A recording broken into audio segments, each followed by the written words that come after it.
Claro que os fundos imobiliários têm um papel muito importante numa carteira diversificada.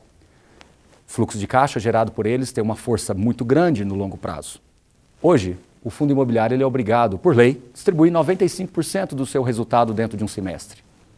Isto tem uma capacidade muito grande, que nós chamamos de payout, justamente porque o cotista pode pegar aquele dinheiro todo e fazer novos aportes e conseguir construir um patrimônio ao longo do tempo. E tem um ponto importante de ser colocado. Fundos com mais de 50 cotistas, sendo que nenhum deles tem mais do que 10% do patrimônio, é líquido de imposto de renda. Nós temos hoje mais de 100 fundos listados em Bolsa de Valores que carregam essas características. Mas é importante falar com vocês todos sobre os 4 tipos de fundos que nós temos. O primeiro deles é o conhecido fundo de tijolo ou fundo de renda. Talvez seja o mais simples de ser interpretado. É aquele prédio que a gente passa na rua e observamos. Ali na Avenida Paulista, na Berrini, na Verbo Divino, na Faria Lima. São os empreendimentos corporativos, os empreendimentos logísticos, aqueles que a gente passa ali na rodovia do Bandeirantes, na rodovia Anguera, e conseguimos enxergar aqueles galpões. Temos também os shopping centers, que estão nas regiões mais populosas do país. No segundo colocado, digamos assim, em termos de busca pelos cotistas, nós temos os fundos de recebíveis imobiliários. Esses fundos carregam dentro do seu portfólio os chamados certificados de recebíveis imobiliários.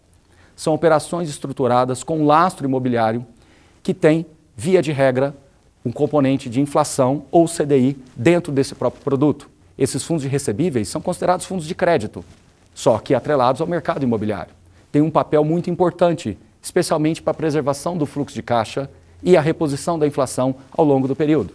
Esses fundos, apesar de risco de crédito, eles não possuem o risco de vacância, como no fundo de tijolo. Em tempo, nós temos ainda os fundos de fundos. Esses fundos de fundos carregam como se fossem cestas que podem colocar vários tipos de fundos dentro dele. Comprando uma única cota, indiretamente o cotista está acessando 15, 20 ou 30 fundos imobiliários. Ele tem um papel muito importante, desde que o cotista saiba dos riscos que envolvem, já que ele está terceirizando a gestão daquele fundo. Por fim, nós temos os fundos de desenvolvimento imobiliário. São fundos que captam dinheiro no mercado para incorporar determinadas áreas.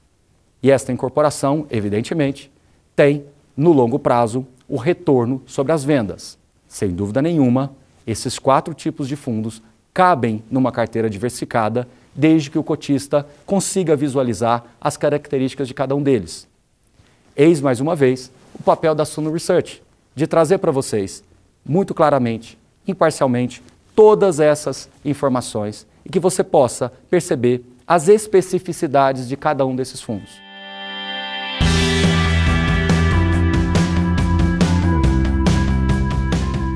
Os fundos imobiliários hoje são negociados em cotas únicas. Ao optar por montar uma carteira de fundos imobiliários, todo investidor pode comprar apenas uma única cota, um pedacinho de um imóvel. Esses imóveis podem ser lajes comerciais, galpões, shopping centers, áreas educacionais, hospitais, hotéis, enfim, nós temos uma diversidade muito grande de produtos que podem ser oferecidos no mercado ainda pelo futuro. E nesse sentido, cada vez mais, o gestor tem o seu papel para fomentar no mercado novas possibilidades.